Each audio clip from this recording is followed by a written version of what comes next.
Ladies and gentlemen, how's it going? Once again, I'm Nev from Nev's Tech Bits, otherwise known as your friendly neighborhood basement dweller. Don't worry, ma'am, I am from the internet, a very right-handed internet. Today I want to talk a little bit about White House security staff warned Musk Starlink is a security risk. Ooh. So we have giant falling out between Donald Trump and Elon Musk. That is entertaining to say the least. Now, I'm getting so damn sick of politics being involved in everything. And between social media and politics, I swear that we have a society that's pulling apart from one another. But this is so dramatic, this break apart that's happening between number one, Mr. Crypto Bro, and Mr. Trump.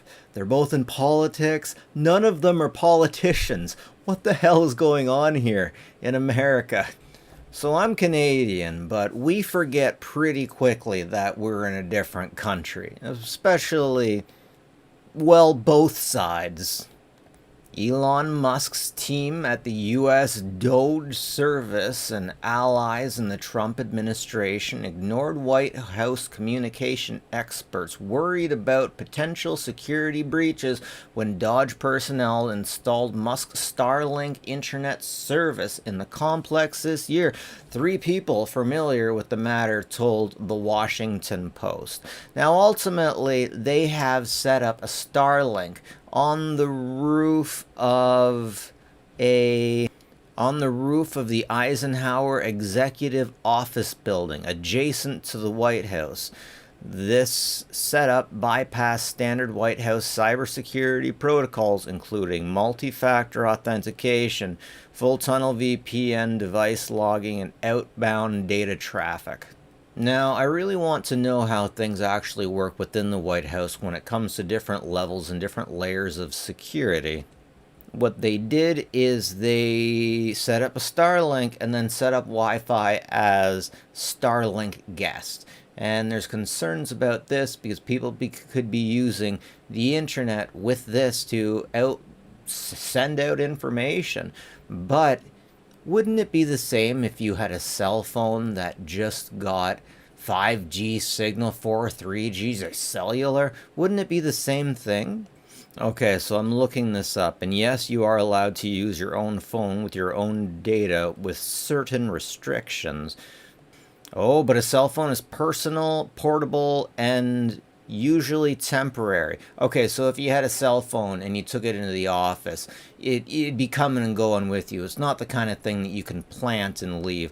There's a lot of people who mine Bitcoin, for example, that try to find places to hide units in order to hijack people's energy and use it for mining.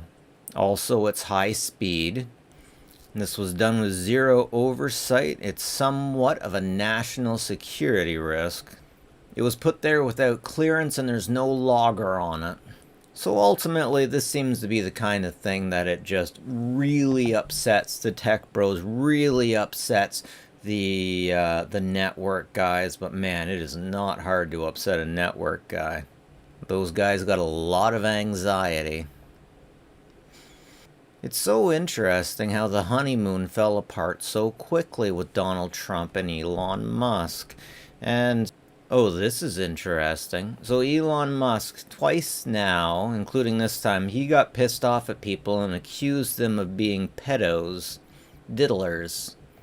This is fascinating. Some of Elon Musk's X posts, including one accusing Donald Trump of links to the Epstein list, were no longer available as of Saturday morning. Oh, he deleted it. Why? Did this tech bro finally find someone that he couldn't just mess with?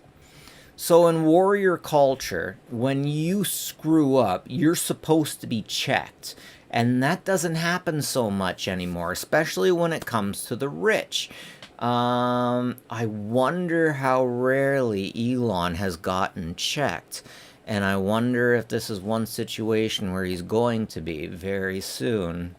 It's so funny to me that the relationship has devolved, but since we're in this new time where the politicians, these politicians who aren't really politicians, their mask starts to come off. And I could tell you all kinds of things about people and masks.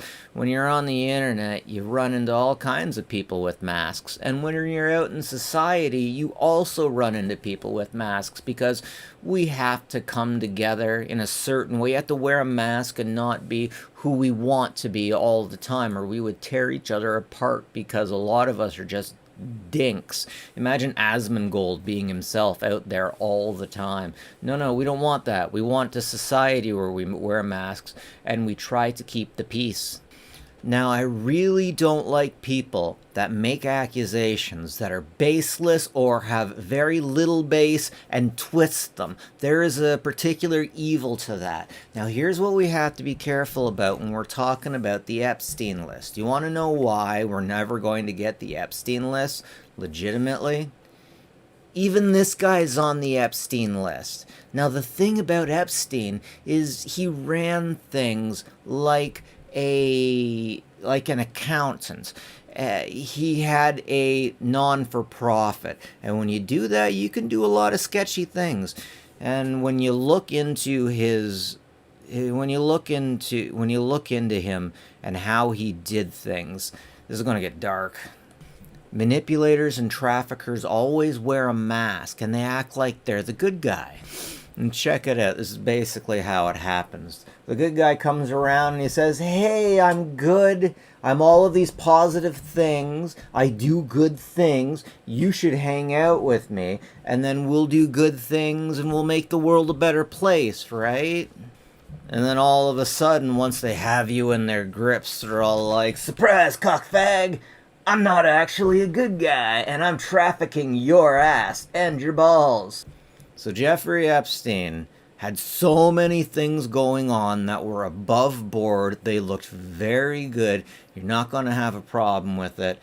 And sometimes I wonder if you could even say, did everyone that went to Pedophile Island on Epstein's plane know what was going on? I really think that they did. Because when you hear about the dude in the... Wait.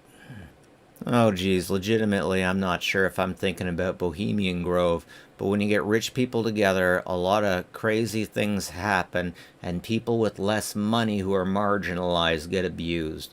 And ultimately, that happened. But Epstein was doing some... I shouldn't say it. Epstein was masking bad things with good things. We can say that. I don't want to say he was doing good things. Oh yeah, I remember a long time ago there was somebody who... Elon had to get a submarine for something, and one of the guys involved in the actual thing said that Elon's sub wasn't going to help anyone, and Elon called the guy a pedo. Like, guys, seriously. We gotta stop making stupid accusations, like calling everyone Hitler, calling everyone one of these, because when one of them actually comes around... and they will, we have to be able to point them out and be like, that guy. But let's face it, he's throwing this stuff around so much. He's throwing this stuff around so much that the words are going to lose all meaning. Now, here is the thing I think we should be listening to. Okay, I can't get past the paywall, but the person who started off this Jeffrey Epstein thing, who later said she wasn't suicidal and killed herself, said that Trump and Jeffrey Epstein, that there's no link. So we already know that there's no link. But this was all based off what she personally witnessed.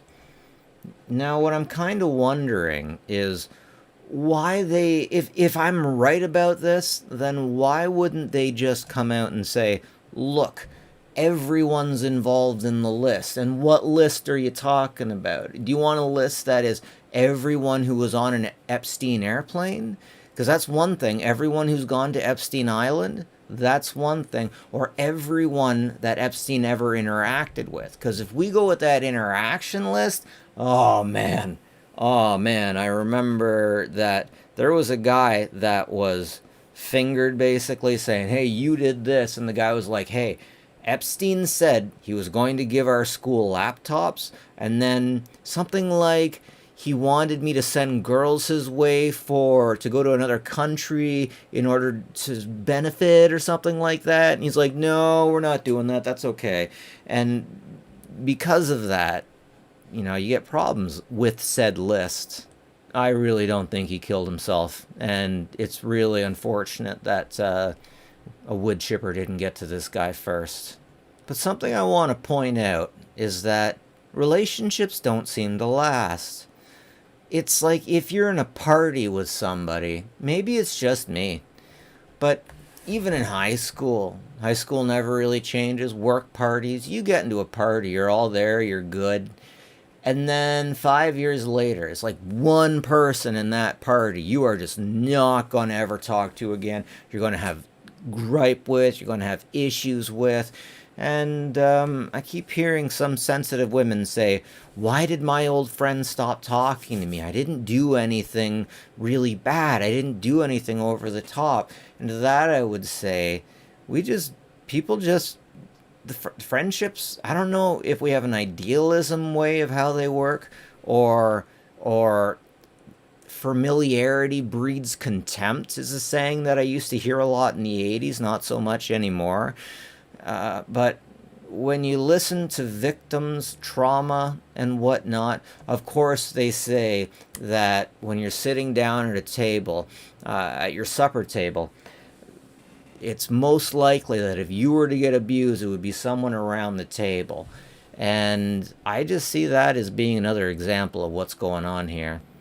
I'm not saying that I respect any business person or that I respect any politician, but there are certain lines that just shouldn't be crossed. There's some shit you shouldn't say unless you know what's going on, because there's some communities that if you drop an accusation like that, someone's getting stabbed.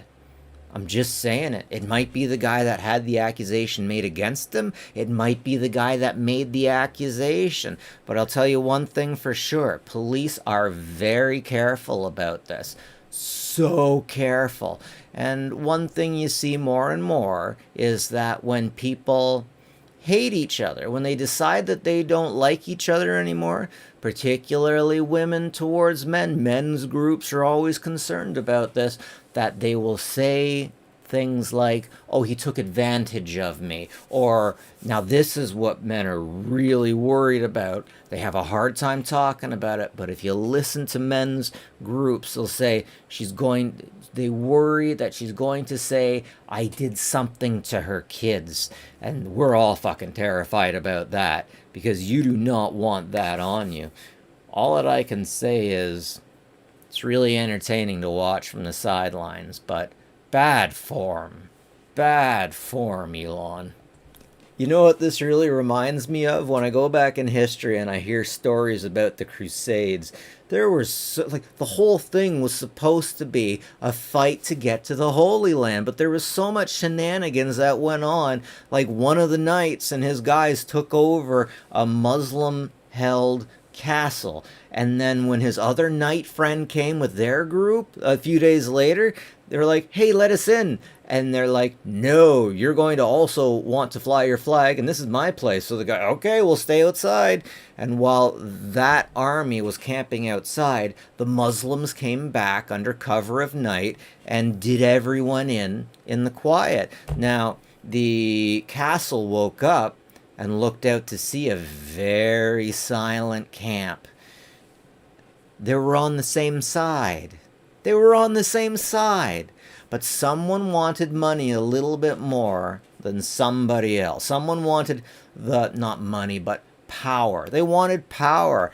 And man, any woman's right groups will tell you straight up what men will do for power.